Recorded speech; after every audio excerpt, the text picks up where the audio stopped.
Hello दोस्तों, अमर motivation for you channel में आपका स्वागत है। तो चलिए आज साइंस का लेसन 4 शुरू कर रहे हैं, कार्बन एवं उसके यौगिक। तो समझते हैं कार्बन क्या है। कार्बन एक अधातु तत्व है जिसका प्रतीक सी है। कार्बन का नाम लैटिन शब्द कार्बो से प्राप्त हुआ है जिसका अर्थ कोयला या चारकोल है। इसका परमाणु क्रमांक 6 होता है तथा परमाणु भार 12 होता है और इलेक्ट्रॉनिक विन्यास 2 4 होता है। अब देखिए कार्बन जो है, कार्बन को सी से प्रदर्शित करते हैं। इसका परमाणु क्रमांक 6 होता है। इसका इलेक्ट्रॉनिक विन्यास 1s2 होता है, 2s2 होता है और 2p2 होगा। तो इसके बाहरी कोश में 4 इलेक्ट्रॉन होते हैं और यह कार्बन जो होता है काला होता है। यह काला होता है या कोयले के होता है। तो उसके बाद देखिए सहसंयोजक बंध। सहसंयोजक बंध या संयोजी यौगिक क्या होता है? दो समान या असमान परमाणुओं के मध्य बराबर की साझेदारी द्वारा जो बंध बनते हैं उन्हें सहसंयोजक बंध कहते हैं। जिन यौगिकों में यह बंध पाया जाता है उन्हें सहसंयोजी यौगिक कहते हैं। तो सहसंयोजक बंध क्या होता है? तो दो समान या असमान परमाणुओं के मध्य बराबर की साझेदारी द्वारा जो बंध बनते हैं उन्हें सहसंयोजक बंध कहते हैं। जिन यौगिकों में यह बंध पाया जाता है उन्हें सहसंयोजी यौगिक कहते हैं। अब अगली हेडिंग देखिए, इसको अभी आगे एग्जाम्पल से समझाएंगे। सहसंयोजकता क्या होती है? अणु के निर्माण में किसी तत्व का एक परमाणु साझे के लिए जितने इलेक्ट्रॉन देता है, इलेक्ट्रॉनों की वह संख्या उस तत्व की संयोजकता कहलाती है। जैसे देखिए यहाँ पास मान लीजिए सोडियम का परमाणु क्रमांक 11 होता है। इसका इलेक्ट्रॉनिक विन्यास होता है 1s2 2s2 2p6 आ जाएगा 3s1। तो इसके बाह्य कोश में एक इलेक्ट्रॉन है, इसके बाह्य कोश में एक इलेक्ट्रॉन है। तो एक इलेक्ट्रॉन जो ये त्यागता है, जो एक इलेक्ट्रॉन ये त्यागेगा तो इधर 10 हो जाएगा और एक इलेक्ट्रॉन ये त्याग दिया तो यहाँ पास जो एक इलेक्ट्रॉन त्यागता है वही उसकी संयोजकता कहलाती है। इसीलिए आप देखते हैं सोडियम पर हमेशा +1 होता है और इसी प्रकार क्लोरीन पर देखते हैं -1 होता है। क्लोरीन पर -1 कैसे होता है? जैसे कि क्लोरीन का परमाणु क्रमांक 17 होता है तो होता है 1s2 2s2 2p6 उसके बाद 3s2 3p5। तो देखिए 10 ये हो गए, 10 7 17। तो इसके बाह्य कोश में कितने? क्लोरीन के बाह्य कोश में 7 इलेक्ट्रॉन होते हैं। अब 7 इलेक्ट्रॉन होते हैं, एक इलेक्ट्रॉन की कमी है तो एक इलेक्ट्रॉन ये इससे ग्रहण कर लेगा। तो एक इलेक्ट्रॉन ग्रहण करने की वजह से यहाँ माइनस आता है और एक इलेक्ट्रॉन देने की वजह से यहाँ पास प्लस आता है। तो इसकी संयोजकता +1 होती है और इसकी संयोजकता -1 होती है। अब देखिए एकल सहसंयोजक बंध, ये क्या होता है? जब दो परमाणु एक एक इलेक्ट्रॉन की साझेदारी करके बंध बनाते हैं तो इस बंध को एकल सहसंयोजक बंध कहते हैं। इसे एक रेखा से प्रदर्शित करते हैं। जैसे हाइड्रोजन का परमाणु क्रमांक 1 होता है। हाइड्रोजन का परमाणु क्रमांक 1 होता है, एक इलेक्ट्रॉन इसके पास होता है, दूसरा एक इलेक्ट्रॉन इसके। दो हाइड्रोजन लिए, दोनों के पास ये इलेक्ट्रॉन हुए, एक इलेक्ट्रॉन ये जब आपस में साझेदारी करते हैं तो ये बना लेता है H इलेक्ट्रॉन। तो हाइड्रोजन के पास एक एक इलेक्ट्रॉन होते हैं। जब एक एक इलेक्ट्रॉन साझा करते हैं तो इसके बाह्य कोश में 2 इलेक्ट्रॉन हो जाते हैं। ये अपना 2 इलेक्ट्रॉन पूरा कर लेता है और इधर से ये 2 इलेक्ट्रॉन पूरा कर लेता है। जब एक एक इलेक्ट्रॉन की साझेदारी होती है तो उसे कहते हैं एकल बंध। यह इसी को ऐसे लिख सकते हैं H सिंगल बॉन्ड, इसे बोलते हैं एकल सहसंयोजक बंध। एक ये H, तो एकल सहसंयोजक बंध इसी को कहा जाता है या इसी को लिखते हैं H2।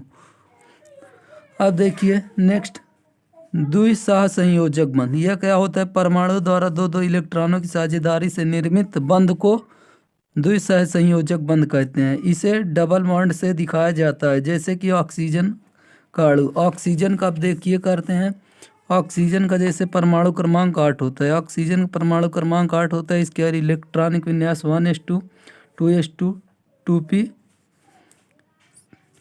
1s2 2s2 2p4 हो जाएगा। यहाँ पास इसके बाह्य कोश में 6 इलेक्ट्रॉन, ऑक्सीजन है ये, ऑक्सीजन का परमाणु क्रमांक 8 होता है, इसका इलेक्ट्रॉनिक विन्यास 1s2 होता है, 2s2 होता है, 2p4 होता है।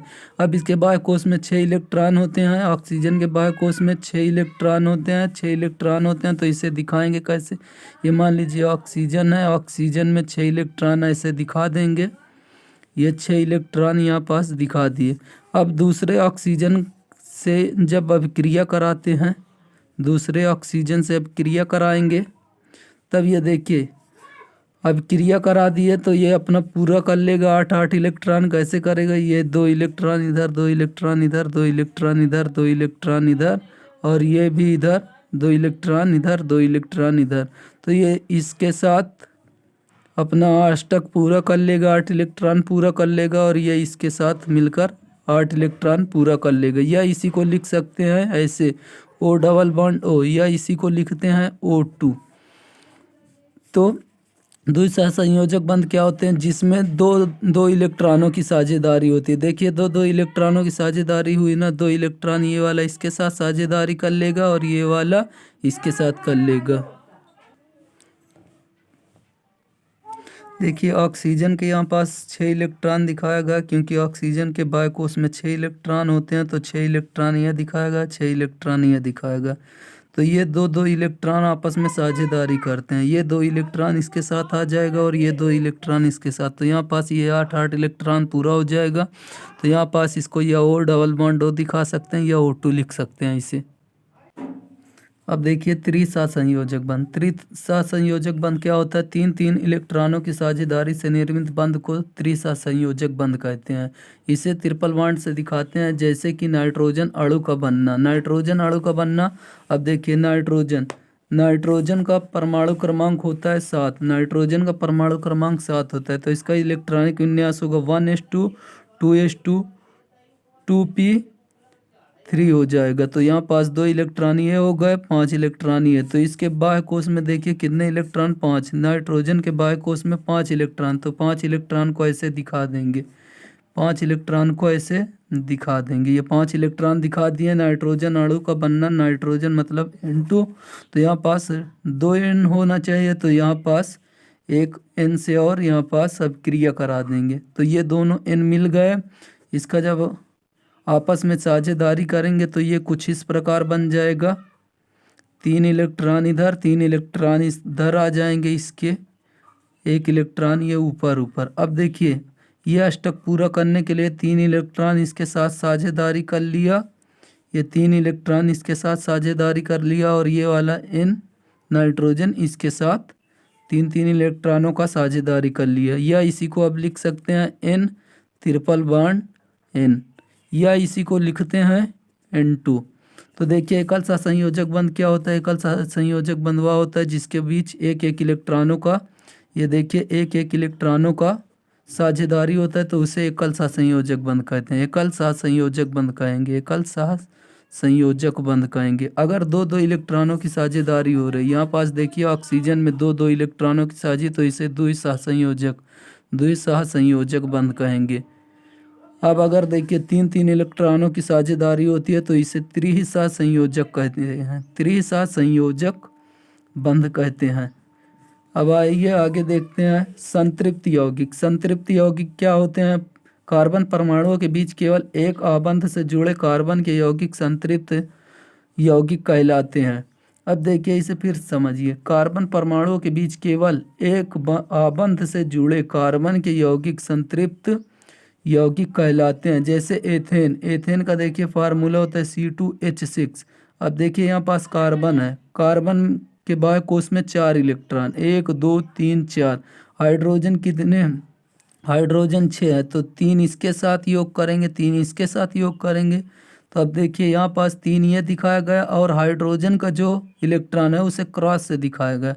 तो देखिए ये कितने हो रहे हैं, 2 2 4 2 6, और ये 1 इलेक्ट्रॉन इससे साझेदारी किया, तो ये अष्टक पूरा कर लिया। इसी प्रकार 6 इसका था, तो 1 इलेक्ट्रॉन ये वाला कार्बन इसके साथ साझेदारी कर लिया, तो यहाँ पास ये एक इलेक्ट्रॉन का साझेदारी किया है। वही यहाँ पास कार्बन परमाणुओं के बीच केवल एक आबंध से जुड़े कार्बन के यौगिक संतृप्त यौगिक कहलाते हैं, केवल 1 इलेक्ट्रॉन से जुड़े हों। तो यहाँ पास देखिए, या तो इसको ऐसे स्ट्रक्चर के रूप में लिख सकते हैं कि देखिए सब जगह कार्बन जो है, ये देखिए जैसे कार्बन, ये मान लीजिए 2 कार्बन है, ये 2 कार्बन हो गए, इनके बीच एकल बंध होना चाहिए, एकल बंध।